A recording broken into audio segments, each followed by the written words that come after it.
and digital rights groups. The clause, which was intended to safeguard Canadians' personal data from misuse by streaming platforms, was removed during the drafting process, according to government officials. Heritage Ministry staff confirmed that the omission was unintentional and pledged to reintroduce the protection in forthcoming legislative amendments. Opposition critics seized on the blunder, accusing the government of negligence at a time when data privacy remains a pressing issue. Canadians deserve strong digital protections, not careless drafting errors, said one MP. Legal experts warn that even a temporary absence of such provisions could leave Canadians vulnerable to surveillance, tracking, and data exploitation by streaming giants operating in the country. Ministerial aides said the government remains committed to ensuring the bill strikes a balance between supporting Canadian content and expected in the next parliamentary session. For now, the controversy underscores the growing scrutiny over how Ottawa handles digital legislation in an era of rapid technological change. Simon Fraser University, SFU, in British Columbia, is preparing to make history this fall by introducing what it calls a world first, an artificial intelligence teaching sidekick designed to assist students in real time. The live 3D interactive tool will accompany classroom lectures, respond to questions, and guide students through complex material, providing a dynamic new layer of learning support. Developed through collaboration between SFU researchers and industry partners, the AI sidekick is intended to complement, not replace, professors. It will be capable of adapting explanations, demonstrating concepts visually, and offering personalized feedback. Officials say the tool will make education more engaging, particularly in fields such as computer science, engineering, and data analytics, emphasizing the importance of human responsibility in guiding AI development and use. And that means anyone in the class can feel way more comfortable about asking questions they don't know because she's always there ready. University leaders emphasize that the technology represents a major step toward integrating AI responsibly into higher education. By using the tool in a structured academic environment, SFU hopes to explore the balance between human instruction and machine-assisted learning. The initiative is expected to attract international attention as educators worldwide experiment with AI-driven approaches. If successful, SFU's innovation could reshape the way universities approach teaching and learning in the digital age. A major recall has been issued across North America for locking carabiners after safety regulators warned of a potentially deadly flaw. The US Consumer Product Safety Commission and Health Canada said the equipment, commonly used in climbing, construction, and rescue work, may fail to lock properly, creating a serious risk of falling. The recall covers thousands of units sold in both countries through outdoor retailers and online platforms. Officials say the defect could lead to serious injury or death from a fall, urging consumers to immediately stop using the products and contact the manufacturer for replacement or refund options. Carabiners are critical safety devices designed to hold heavy loads and secure ropes in life or death situations. Experts warn that aphasia during climbing, industrial rigging, or emergency rescue could prove catastrophic. So far, no fatalities have been reported, though at least several malfunction complaints triggered the recall. Regulators are stressing urgency, noting that even one defective unit poses unacceptable danger.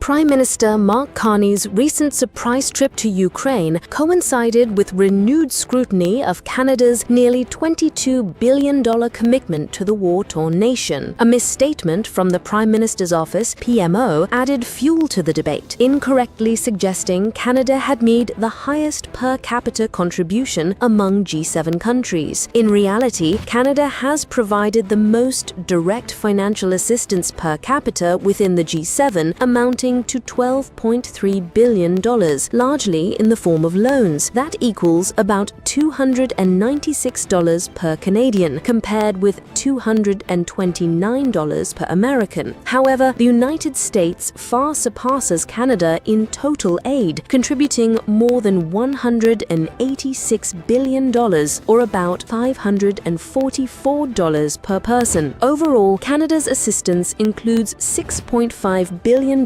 in military funding, $372 million in humanitarian aid, and $700 million in development support. Roughly $12.1 billion of its financial support comes through loans, many with delayed repayment schedules. While some Canadians online argue the aid is too generous, others support it as essential to Ukraine's survival. Analysts also warn that Russian-linked propaganda has amplified misinformation, aiming to deepen public divisions about foreign assistance. Despite controversies, polling suggests a majority of Canadians remain cautiously supportive of continued aid efforts.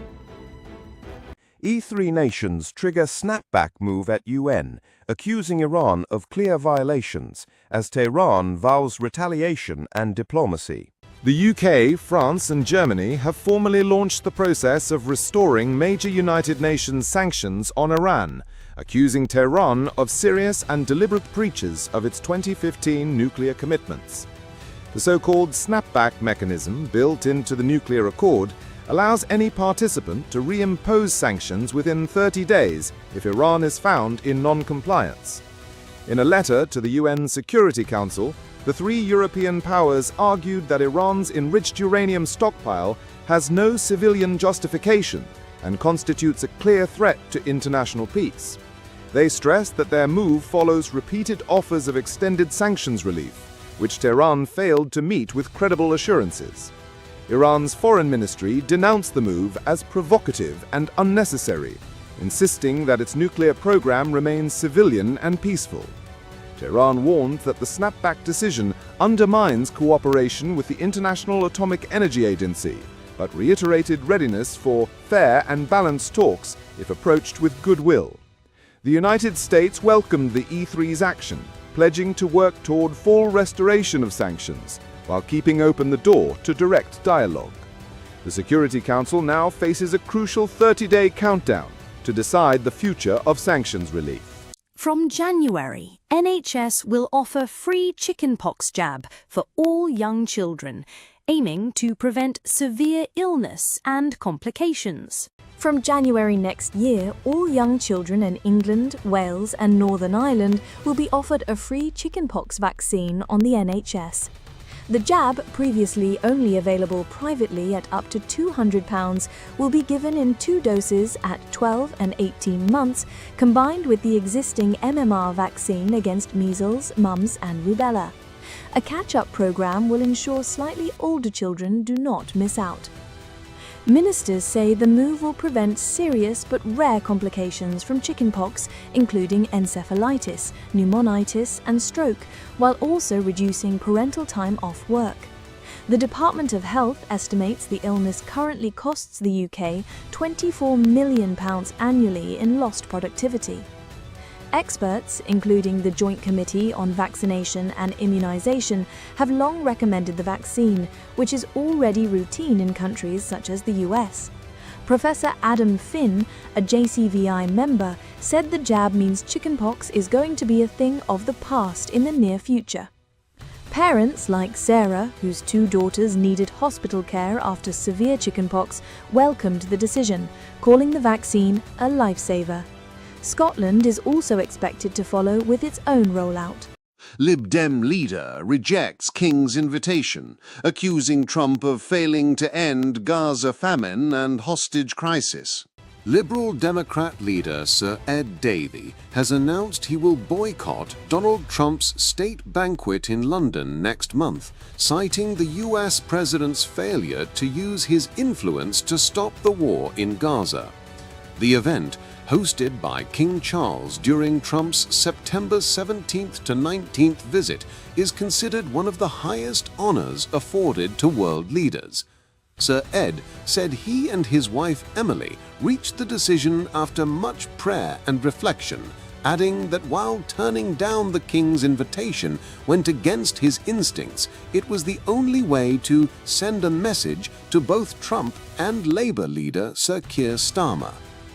If Donald Trump tells Benjamin Netanyahu to stop this, it ends tomorrow, Sir Ed said, accusing the president of closing his eyes to famine, mass death, and the hostage crisis in Gaza. Trump has sent mixed signals on the conflict, calling for an end to real starvation but rejecting Palestinian statehood. Conservatives condemned Davies' move as disrespect to the king. Shadow Foreign Secretary Dame Priti Patel accused him of pathetic gesture politics, saying America remains the UK's closest ally and most important security partner. A major UK study reveals outdoor play boosts children's social-emotional skills, yet many miss out after school. 1 in 3 children do not play outside after school, and 1 in 5 skip outdoor play on weekends, according to new research by the University of Exeter. The study, published in Wellbeing, Space and Society, analyzed data from 2,500 children aged 7 to 12 in the Born in Bradford program, which tracks families' health and well-being. Researchers found outdoor play strongly improves children's social and emotional skills, helping them better manage emotions, behavior, and relationships. But the study also revealed disparities.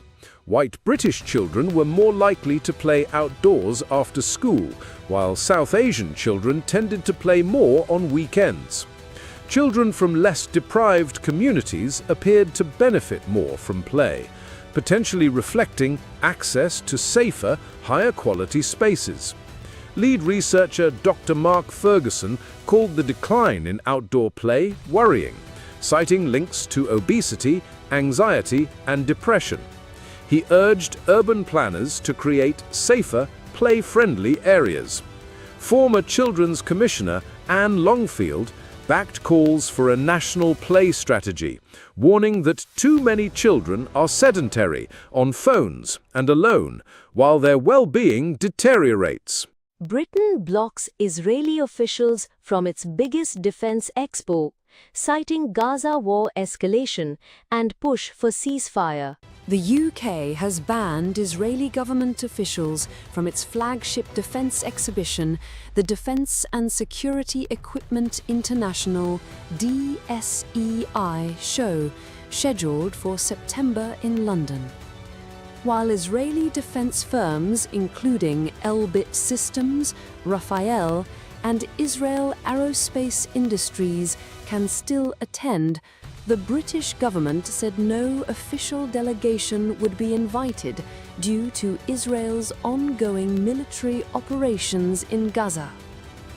A UK government spokesperson said the Israeli government's decision to further escalate its military operation in Gaza is wrong.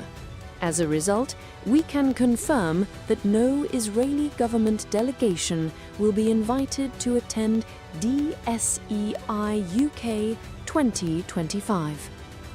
The move comes as Prime Minister Keir Starmer signals readiness to recognize a Palestinian state unless Israel takes steps to ease humanitarian suffering. London's stance mirrors actions taken at the Paris Air Show earlier this year, when France restricted Israeli exhibits, sparking diplomatic friction. Israel's defense ministry called the UK ban a regrettable act of discrimination and accused Britain of politicizing a professional industry platform. DSEI, hosted at London's XL Centre from 9 to 12 September, is one of the world's biggest military expos, backed by the UK government and armed forces. Researchers warn SUVs now dominate English cities, threatening safety, devouring public space, and prompting calls for Paris-style parking charges. The number of SUVs on English city streets has exploded, rising from just 3% of cars 2 decades ago to nearly 30% today. In London alone, the number of SUVs has jumped from 80,000 in 2002 to about 800,000 in 2023, according to analysis from Clean Cities. Campaigners say the rise of oversized vehicles is eating up valuable public space, pumping out toxic emissions, and endangering pedestrians and cyclists, particularly children. Research shows larger cars are deadlier in crashes, with high front ends that can obscure children in front of vehicles. Paris has already voted to triple SUV parking fees, leading to a 2/3 drop in large cars using surface parking. Advocates want UK cities, including London, Manchester, and Birmingham, to follow suit with weight-based parking charges. Oliver Lord, UK head of Clean Cities, said SUVs now consume as much space as an entire London borough, warning they pose a direct threat to safe, breathable, and accessible cities. While some councils, including Cardiff, Lambeth, and Bristol, are considering action, campaigners argue stronger national measures are needed to curb the SUV takeover before cities become gridlocked and increasingly dangerous. Google has issued a stark warning to its Gmail and Google Cloud users after revealing that a notorious hacking group, Shiny Hunters, is targeting account holders in the wake of a massive Salesforce data breach. The breach exposed business-related information, which Google says attackers are now exploiting through social engineering and phishing campaigns. Among the tactics, hackers are impersonating IT support staff, often via phone calls, to trick victims into handing over login credentials. Google confirmed that several intrusions have already been successful, with stolen passwords being used to escalate attacks. The Shiny Hunters Group, active since 2020, has previously been linked to high-profile breaches involving AT&T Wireless, Microsoft, Santander, and Ticketmaster. Now, Google's threat intelligence group warns the group could escalate further by launching a data leak site to pressure victims into paying ransoms. With 2.5 billion Gmail users worldwide, the threat is significant. Google has notified affected users directly and is urging all account holders to take immediate action, update passwords, enable two-factor authentication, and remain vigilant for suspicious login attempts. Security experts warn this could be the beginning of a new wave of aggressive data extortion campaigns. A Scottish member of the Scottish Parliament, MSP, Colin Smith, has been locked out of Holyrood following explosive allegations that he placed a secret recording device in a parliamentary toilet. Colin Smith, South Scotland MSP and former Labour frontbencher, had his Holyrood pass deactivated after the allegations surfaced. Parliament's corporate body confirmed staff were informed of the ongoing criminal investigation in an internal email.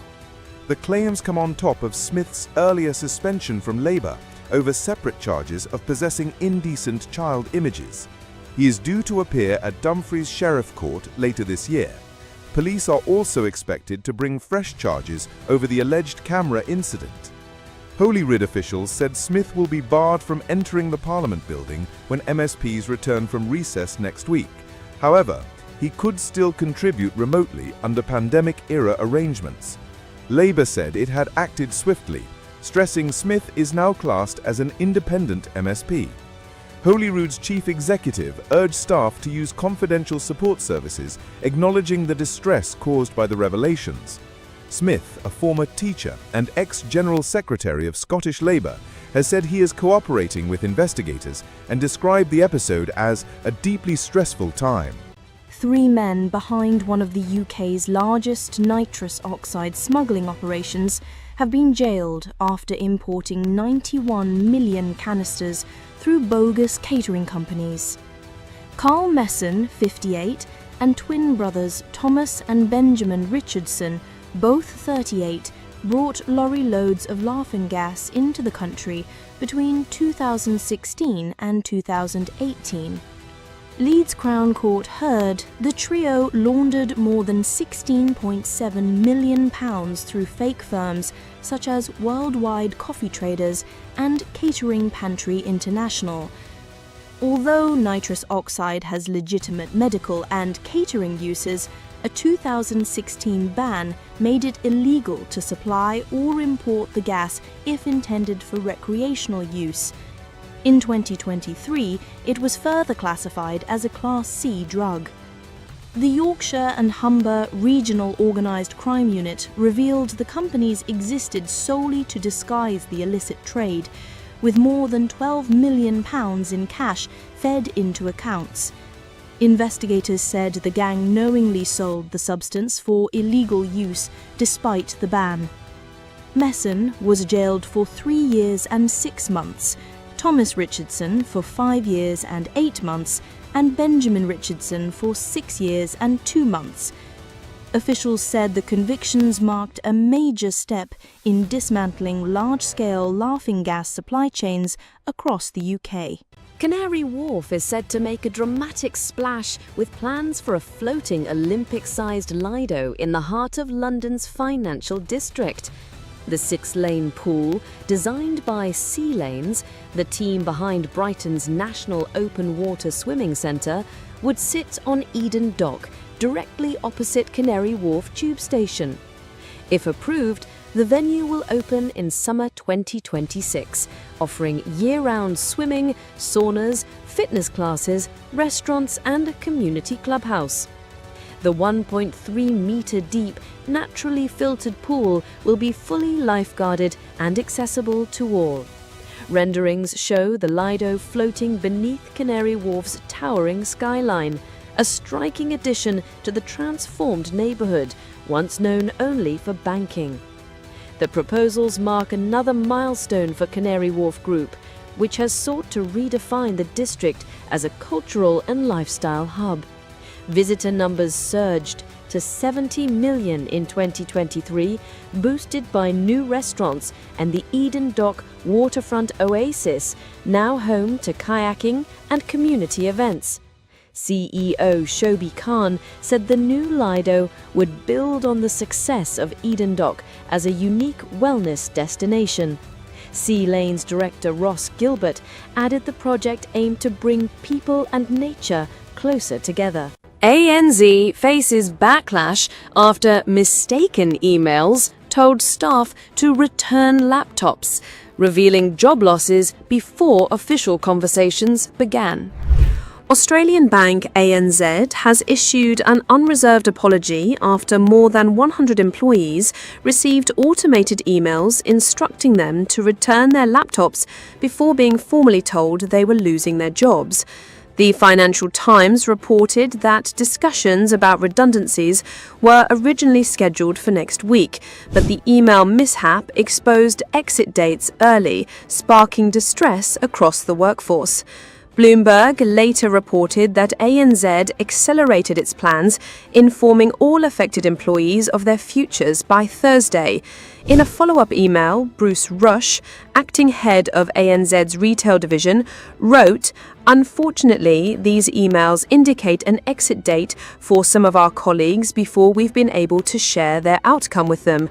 I deeply regret the distress this situation may have caused." The bank offered counselling support to the staff involved. However, the financial sector union condemned the blunder as a disgusting way for workers to learn about job cuts through a botched email instead of a respectful conversation.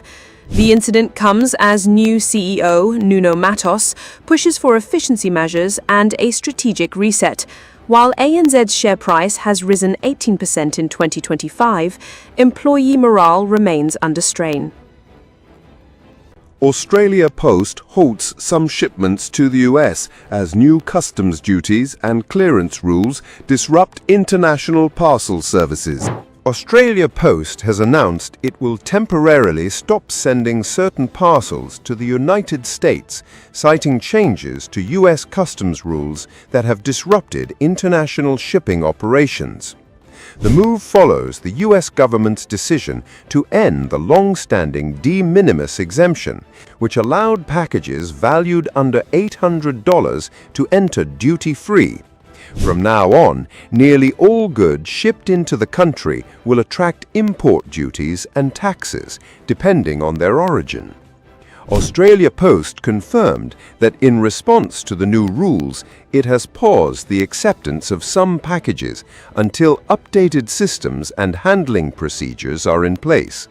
The decision affects both individual consumers and small businesses that rely on e-commerce deliveries to American customers. Like many postal operators globally, we are adapting to the new US customs requirements, a spokesperson said. We are working with authorities and partners to minimize disruption, and services will resume as soon as possible. The suspension comes amid wider concerns among exporters and retailers that rising duties and stricter customs checks will slow trade flows, add costs for consumers, and disrupt small business operations reliant on overseas markets. Rich Brown reveals he is bisexual, breaking AFL silence on LGBTQ players and challenging toxic locker room culture. Former Australian rules footballer Mitch Brown has become the first openly gay or bisexual man in the 129-year history of the AFL. Brown, who played 94 games for the West Coast Eagles between 2007 and 2016, told the Daily Aus that hiding his sexuality took a heavy toll and was a major factor in his early retirement. It was never once an opportunity to speak openly or explore your feelings in a safe way, he said. The AFL had been the only major men's professional sport in the world without an openly gay or bisexual player, even post-retirement. Brown said he hoped his announcement would create safety, comfort and space for others. He also spoke candidly about the hypermasculine culture of the sport, recalling homophobic slurs on the field and even a teammate once saying he'd rather be in a cage full of lions than shower next to a gay man. Experts say the revelation is historic, though real change depends on grassroots culture. Brown is being very open about the problems that need fixing, said Monash University researcher Eric Dennison. Brown, now 36, urged empathy and told closeted players, "I see you and you are not alone." Canberra promises major environmental law reforms by 2026, aiming to strengthen protections while balancing development and climate goals.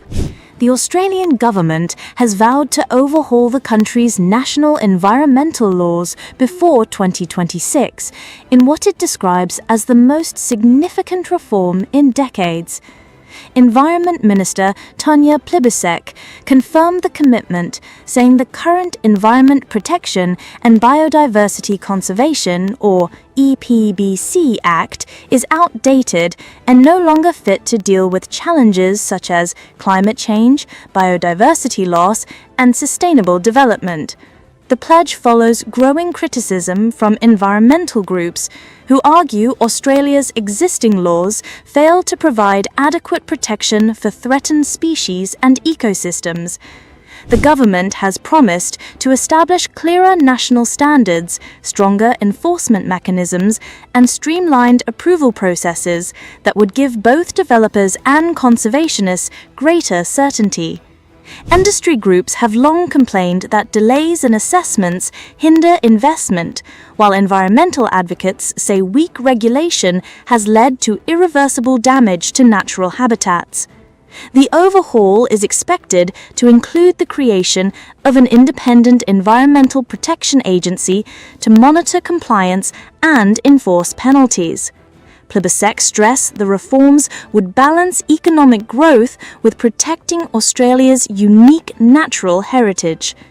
critics warn the government must avoid watering down protections in the name of efficiency, while business groups are urging swift passage of the new framework. Doctors warn NSW hospitals at breaking point as 45,000 emergency cases swamp departments in just 5 days. New South Wales hospitals are experiencing unprecedented overcrowding, with senior doctors warning the crisis is among the worst they have ever seen. A surge in winter illnesses has left emergency departments struggling to cope, as more than 45,000 people presented to EDs across the state in the past 5 days. Health Minister Ryan Park said the figures highlight the extraordinary strain on the system, with staff working around the clock to keep services running. Our emergency departments are dealing with some of the highest presentation numbers we have ever seen, he said. Doctors say waiting rooms are packed with patients suffering from flu, COVID-19 and other seasonal illnesses, with ambulance delays compounding the problem. Some hospitals have reported patients waiting more than 24 hours for a bed. The Australian Medical Association warned the situation is unsustainable, urging the state government to expand capacity and provide immediate funding for additional staff. The crisis has reignited debate over chronic underinvestment in public health and the shortage of frontline workers. Mr. Park acknowledged the challenges, stressing that new measures are being fast-tracked to relieve pressure, but admitted there are no easy fixes. A mental health crisis among Australia's youth has been laid bare, with new government data showing that 1/3 of teenagers experienced suicidal thoughts or behaviour in the past year. The alarming figure underscores the urgency for stronger intervention and greater investment in mental health services nationwide. Experts say the findings highlight how social pressures, academic stress, cost of living strains, and the lingering impacts of the pandemic continue to weigh heavily on young Australians. Health professionals warn that without robust support systems in schools and communities, the crisis could worsen. The data has prompted calls from advocacy groups for expanded early intervention programs, improved access to counselling, and more resources dedicated to suicide prevention. They argue that young people are often unable to access timely professional help due to long waiting lists and service gaps, particularly in regional areas. The government has pledged to review existing support frameworks and expand helpline resources, but critics argue immediate and comprehensive reforms are needed to save lives. The figures have intensified debate over the adequacy of Australia's mental health response, with campaigners insisting that protecting young lives must become a top priority. Melbourne University has been found to have breached privacy laws by tracking the movements of students during campus protests in 2024, according to the Victorian Information Commissioner.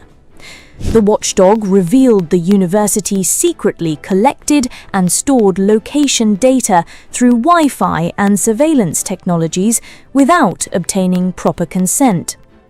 The protests, which centered on student activism over climate change and international policy issues, saw thousands gather across campus grounds. Investigators found the university's monitoring system recorded data that could identify and trace individual participants, a move deemed unlawful and disproportionate under state privacy legislation. Privacy advocates have condemned the breach, warning it sets a dangerous precedent for surveillance within academic institutions. Universities should be places of free expression, not covert monitoring, one campaigner said. Melbourne University acknowledged the findings, but defended the practice as a measure to ensure campus safety. However, the Commissioner stressed that safety concerns must still comply with legal privacy standards. The case has reignited debate over digital rights and the extent of institutional surveillance in Australia. Calls are mounting for stronger safeguards to protect students' freedoms and stricter penalties for future breaches. Health Canada recalls Solstice jacuzzi heat pumps, warning models could overheat, spark fires, and endanger homes this summer. Health Canada has issued a nationwide recall of thousands of swimming pool heat pumps over fears they could pose a fire hazard. The recall specifically targets several models of the Solstice/Jacuzzi 85K BTU heat pump model S85. Officials say the units, commonly used in residential swimming pools, may overheat during operation, creating a potential fire risk. Consumers are being urged to immediately stop using the affected pumps and contact the manufacturer or distributor for repair or replacement options. Authorities warn that continued use could endanger homes and property, especially during peak summer months when pumps are running for extended hours. So far, no injuries have been reported, but Health Canada confirmed it had received complaints of overheating. The agency stressed that even without visible signs of malfunction, owners should take the recall seriously. The manufacturer has said it is cooperating fully with regulators and working to provide remedies, including refunds or safe replacements. Consumers can check the Health Canada website for details on affected serial numbers and steps to arrange corrective action. Canada recalls Halva after pistachio-linked salmonella outbreak hospitalizes 10. Officials urge consumers to avoid affected products immediately. Health Canada has announced a nationwide recall of Halva products amid a salmonella outbreak linked to contaminated pistachios. The recall affects several brands of Halva sold across multiple provinces, with officials warning that consumers should immediately check their pantries and avoid eating any affected products. According to health authorities, at least 10 people have been hospitalized in recent weeks after contracting salmonella from pistachio-based foods, including Halva. Salmonella infection can cause serious illness, particularly in young children, elderly people, and those with weakened immune systems. Symptoms include fever, abdominal cramps, nausea, diarrhea, and vomiting, which in severe cases can require hospitalization. The Canadian Food Inspection Agency, CFIA, is actively investigating the distribution chain to determine the full extent of the contamination. Officials have urged anyone who has purchased Halva or other pistachio-based products recently to check recall notices and dispose of them safely. Retailers have been instructed to pull the products from shelves immediately. Health Canada emphasized that foodborne illness outbreaks highlight the importance of robust monitoring systems and consumer vigilance. More updates are expected as investigations continue. Canada's healthcare sector faces mounting strain as reliance on temporary foreign workers soars, raising concerns about sustainability and staffing. Canada's healthcare sector is increasingly dependent on temporary foreign workers, with their numbers surging nearly 1,700% over the past 2 decades. New data reveals the sharp rise has coincided with mounting staff shortages, longer patient wait times, and growing burnout among Canadian nurses and doctors. Health experts argue that while temporary workers provide much-needed relief, the rapid expansion underscores deeper structural challenges within the system. Chronic underfunding, wage stagnation, and difficult working conditions have pushed many local professionals away, leaving hospitals and long-term care facilities heavily reliant on international recruits. Temporary foreign workers are filling critical gaps, but this isn't a sustainable solution, said one health policy analyst. We need to address the root causes driving domestic shortages. Critics warn that over-reliance risks creating inequities, as temporary staff often face precarious contracts, limited rights, and uncertain job security. At the same time, advocates highlight the dedication and resilience these workers bring, especially during the pandemic, when they were on the front lines of care. The federal government has pledged to review recruitment policies, but health leaders stress urgent reforms are needed to stabilize Canada's struggling system before it reaches a breaking point. UK faces surge in low-value parcels from China, raising economic, retail and tax concerns as imports top £3 billion. The value of small parcels sent from China to the United Kingdom has surged to an estimated £3 billion, highlighting both the changing nature of international trade and the challenges facing UK retailers and policymakers. According to industry analysts, the parcels, often containing clothing, electronics and household items, are typically shipped directly to consumers through online platforms such as Temu, Shein and AliExpress. These goods are frequently priced below the UK's import tax threshold, enabling them to enter the country without duty or VAT, a loophole critics say places domestic retailers at a disadvantage. Experts argue that the rapid growth in such shipments underscores the growing influence of Chinese e-commerce giants in Western markets. However, UK trade bodies have raised alarm over potential revenue losses to the Treasury and the pressure placed on local businesses struggling to compete with ultra-low prices. Consumer groups, on the other hand, note that British households benefit from affordable options, particularly during a cost-of-living crisis. Policymakers are now weighing whether stricter customs checks or revised import thresholds are needed to balance affordability with fairness in the retail sector. The debate is set to intensify as online shopping continues its unstoppable expansion. British car exports to US rise after tariff reduction, but industry still faces Brexit challenges and fierce global competition. Sales of British-made cars to the United States rose by 6.8% in July, reversing 3 months of declines following the implementation of a UK-US tariff agreement. The rebound comes after US President Donald Trump raised import duties on UK cars from 2.5% to 27.5% in April, triggering severe disruption in the sector. A revised agreement, effective from late June, reduced the tariff to 10% for the first 100,000 vehicles shipped annually, roughly equivalent to last year's export volume. Any cars above that quota, however, will still face the steep 27.5% rate. The Society of Motor Manufacturers and Traders, SMMT, welcomed the uptick, noting that the US remains the largest single national market for UK-built cars, accounting for 18.1% of exports in July. Premium marques such as Jaguar Land Rover, which briefly halted US shipments in April, have been particularly reliant on the American market. Despite July's positive figures, overall UK car production remains fragile, down 11.7% so far this year.